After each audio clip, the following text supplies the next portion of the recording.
ìyà tó ń jẹ sójà ó ti pọ̀ jù. Gbogbo àwọn sójà tán pa ẹlòmíì ò fi 10,000 sínú àkáǹtì ẹ̀ fún ìyàwó àtọmọ ẹ̀ kó tó kú. Olówó kan máa wá kú Nàìjíríà, big man kan máa kú, ọmọ kan máa kú, ariwo àwọn tó fi mílíọ̀nù sílẹ̀ tán lè jìyà mọ́ ọmọ àtìyàwó wọn. Wọ́n ò ní jẹ́ kí ayé sí mi. Ẹ̀ẹ̀mẹyẹ àwọn tó kú ní Nàìjíríà náà mi ni. Àdẹ́nà woman mi, wọ́n fi ìyá sílẹ̀ sáyé lọ, wọ́n fi ìyàwó sílẹ̀ sáyé lọ, wọ́n fi ọmọ sílẹ̀ sáyé lọ, wọ́n fi bàbá sílẹ̀ fáyé lọ. Yes, a mọ̀ pé iṣẹ́ tí a sign ni. Yes, one man, one bullet. Àti mọ̀ pé iṣẹ́ tí a sign ni. No problem. Ẹ̀yin sójà, wake up. Enough is enough.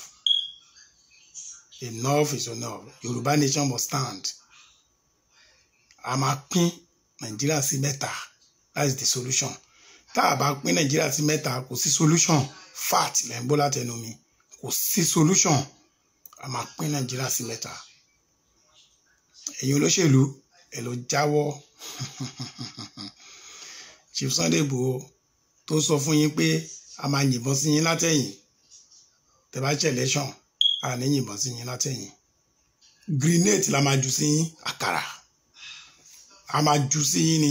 Àtìgbálẹ̀ tẹ mú dání o, àtàgbádá yín o, àti gbogbo àwọn ọmọ tó kì í gbọ́ràn, àwọn ọmọ àlè tán tẹ̀lé yín.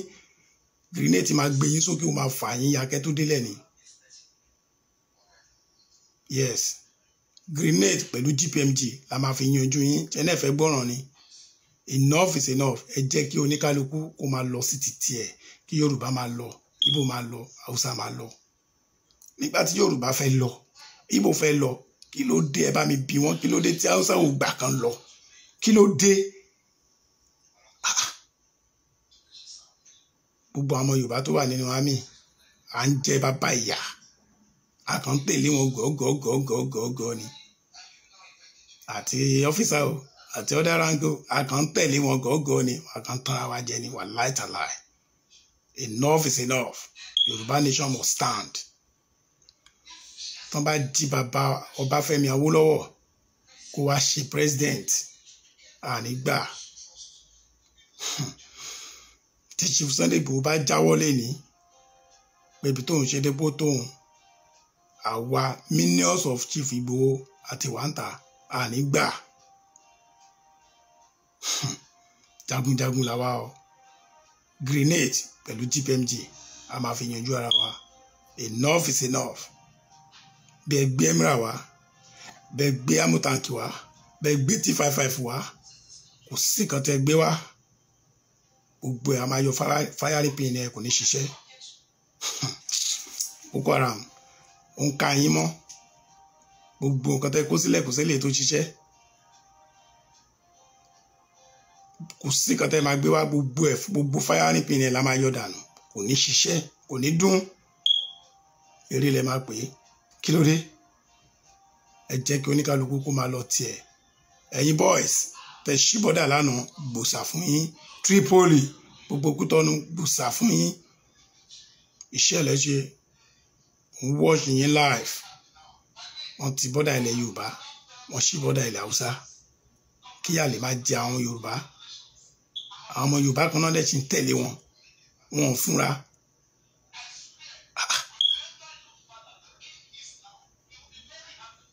Mi ò blame yín. Mi ò blame yín. Tó bá ṣẹlẹ̀, kò síbi tẹ́ máa gbà kọjá lọ. Gbogbo key point yín gbogbo ẹ̀ la máa seize. Kò síbi tẹ́ máa gbà kọjá lọ. Alpha jet yín ò ní fò. Wàláì tàláì. Jet yín kò ní fò.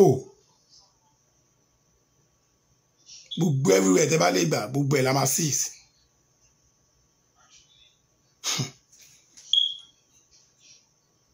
Fúlàní wọlé. Ó ń pa ọmọ Yorùbá lóko, lọ́jà, nílé, lọ́nà, wọ́n jíyàn gbé. Nílùú tó lọ́ba tó níjòyè. Kò sí security mọ́ ni. Kí ló dé?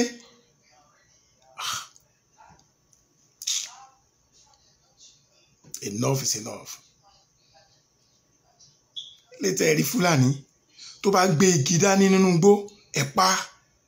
Igi tó gbé dání is a weapon. Ká tó máa sọ pé ìbọn àbí àdá. Ó jẹ́ orílẹ̀ bàbá ẹ̀ ni. Àwa là ń rò má sí wọn o. Wallahi tallahi.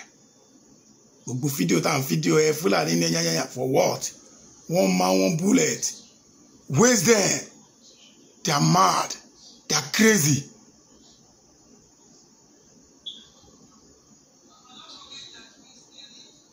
Yoruba nation must stand. No going back, no surrender. Yoruba nation must stand. Ẹ̀yin sójà, wọ́n kó yín lọ sí Ìdíròkò. 192 battalion. Owódé, wọ́n kó yín lọ sí Ìdíròkò. Ẹ lọ ṣe kíni?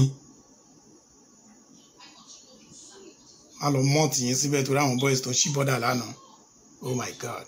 Sójà tí ò lè gbé 2 bag of rice kọjá, kó gbé kan fún ìyá ẹ̀, kó gbé kan sílẹ̀ pẹ̀lú ìyàwó ẹ̀ kan máa jẹ.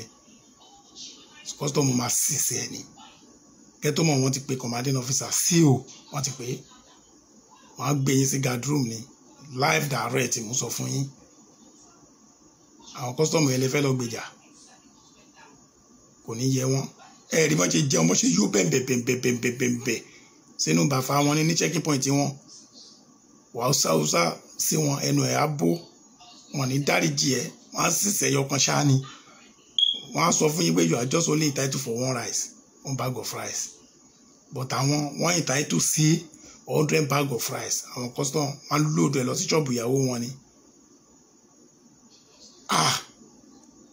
Custom ń ta rice ní òru. Rice tán sísì lọ́wọ́ àwọn èèyàn. Haúsá dẹ̀ ni gbogbo wọn tẹ́ máa rí bẹ́ẹ̀. Wọ́n ẹ máa rí wọn tán máa yó bẹ̀m̀bẹ̀ ní alájì. Lórí ilẹ̀ bàbá wa. Enough is enough. Enough is enough. Solution Nigeria ó ní kíká pín sí mẹ́ta bí Ọlọ́run ṣe pín wa láti bẹ̀rẹ̀ ayé wa wá. Tá a bá ti pín no solution. Ọlọ́run ní dáhùn àdúrà wa. Fact ni mo sọ fún yín. Nigeria ló gba àdúrà jù tó ní church jù ní gbogbo àgbáyé. Ilé bàbá ẹlòmíì pálọ̀ ẹ̀ wọ́n fi ṣe church. Àdúrà ní gbogbo wọn ní jẹ́ kéèyàn sùn.